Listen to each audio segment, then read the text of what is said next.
सदस्यगण, कृपया आप अपने अपने स्थान पर विराजें। आप सबको विदित होना चाहिए कि किसानों से संबंधित बहुत महत्वपूर्ण विषय चल रहे हैं।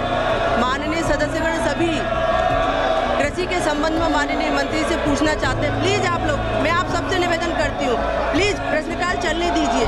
सभापति महोदय, विपक्ष जो तमाशा कर रहा है वो सारा देश देख रहा है और इसके लिए जनता इन्हें माफ नहीं करेगी। अभी हमारी विद्वान सदस्य श्रीमती लता वानखेड़े जी ने एक सवाल पूछा है कि इसको केवल 96 जिलों में क्यों लागू किया गया है। 100 में से 96 जिले, 4 जिले क्यों छूट गए हैं। माननीय सभापति महोदय, मैं बड़ी तकलीफ के साथ ये कहना चाहता हूँ, बड़े दुख से ये कहना चाहता हूँ कि इतनी महत्वपूर्ण योजना को पश्चिम बंगाल की सरकार ने लागू नहीं किया है, ये पाप किया है। माननीय मंत्री,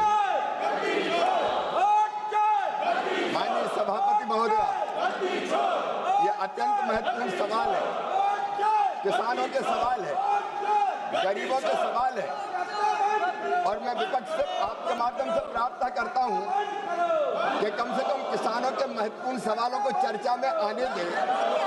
यह अलोकतांत्रिक है, ये किसानों के सवालों का जवाब नहीं देने दे रहे। माननीय सभापति महोदय, माननीय सदस्य ने बहुत महत्वपूर्ण सवाल पूछा है। मुझे ये कहते हुए गर्व है कि ये एनडीए की सरकार है। पिछले साल 1,86,000 करोड़ रुपए की सब्सिडी किसानों को दी है उर्वरकों को सस्ता देने के लिए। हम यूरिया की एक बोरी 366 रुपए में दे रहे हैं। माननीय सभापति महोदय, हम डीएपी की एक बोरी 1,350 रुपया में दे रहे हैं, जिनकी कीमत 2,000 रुपया और 3,000 रुपया होती है।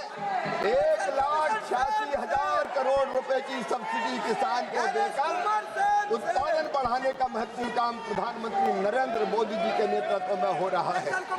लेकिन माननीय सभापति महोदय, मैं ये निवेदन भी करना चाहता हूँ कि खाद पैसे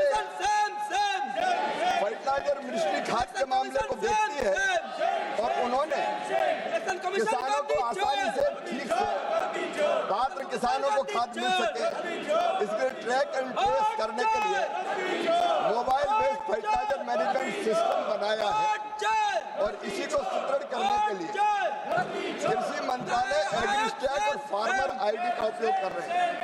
माननीय सभापति महोदय, मैं प्रसन्नता के साथ ये बता रहा हूँ कि ये मोदी सरकार है जिसने तय किया है अब हर एक किसान की अलग फार्मर आईडी बनाई जाएगी, अलग फार्मर आईडी, किसान पहचान और 9 करोड़ से ज्यादा फार्मर आईडी हमारे देश में बनाई जा चुकी है किसानों की। इस फार्मर आईडी में माननीय सभापति महोदय किसान का सारा विवरण रहेगा, उसके पास कितनी जमीन है, उस जमीन में कौन सी फसल बोई है, उसके परिवार में कितने सदस्य हैं और ललन सिंह जी पशुधन कितना है, क्या मछली पालन भी करता है। ये सारी जानकारियां फार्मर आईडी में रहेगी और अभी हमने एक पायलट किया, फार्मर आईडी का उपयोग करते हुए हम इसको और आगे बढ़ाएंगे कि किसान के पास जो उर्वरक की आवश्यकता है उसको हमने उसकी जमीन से जोड़ दिया। अगर 1 हेक्टेयर जमीन है तो कितने फर्टिलाइजर की जरूरत पड़ेगी। 3 जिलों में इसका पायलट किया गया जो सफल हुआ और किसानों ने उसकी प्रशंसा की।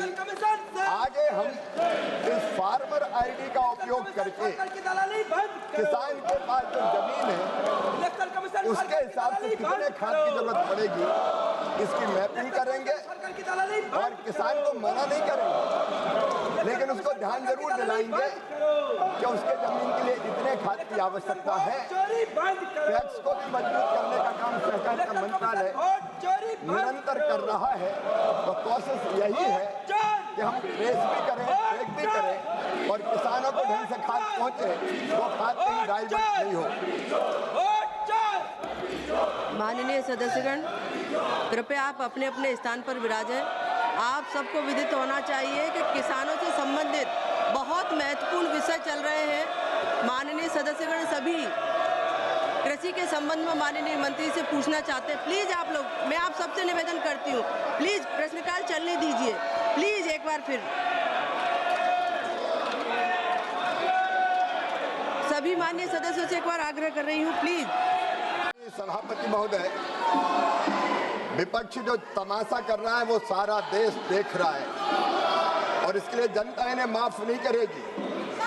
अभी हमारी विद्वान सदस्य श्रीमती लता बानखेड़े जी ने एक सवाल पूछा है कि इसको केवल 96 जिलों में क्यों लागू किया गया है। 100 में से 96 जिले, 4 जिले क्यों छूट गए हैं। माननीय सभापति महोदय, मैं बड़ी तकलीफ के साथ ये कहना चाहता हूँ, बड़े दुख से ये कहना चाहता हूँ कि इतनी महत्वपूर्ण योजना को पश्चिम बंगाल की सरकार ने लागू नहीं किया है, ये पाप किया है। माननीय सभापति महोदय, पश्चिम बंगाल के 4 जिले जिनके साथ ये सरकार अन्याय कर रही है पश्चिम बंगाल की। माननीय सभापति महोदय, 4 जिले जिनके नाम भी मैं बताना चाहता हूं और बंगाल की जनता भी सुन ले। पुरुलिया, दार्जिलिंग, अलीपुरद्वार, झारग्राम, ये 4 जिले हमने प्रधानमंत्री कृषि धन धान योजना में सम्मिलित किए थे और ये जिले इसलिए सम्मिलित किए थे कि बंगाल के इन जिले के गरीब किसानों की इन जिलों में उत्पादन बढ़ाया जा सके, उत्पादन की लागत घटाया जा सके, सिंचाई सुविधाएं बढ़ाई जा सके, ऋण के प्रवाह को बढ़ाया जा सके, प्रवाह को बढ़ाया जा सके। लेकिन शर्म आनी चाहिए पश्चिम बंगाल की सरकार को, उन गरीबों को, उन किसानों को इस लाभ से वंचित करने का पाप किया है, पाप। ये यहाँ चिल्ला रहे माननीय सभापति महोदय, पश्चिम बंगाल की जनता ये सुन ले, पश्चिम बंगाल के किसानों के साथ अन्याय करने का पाप ममता बनर्जी वहां की मुख्यमंत्री ने किया।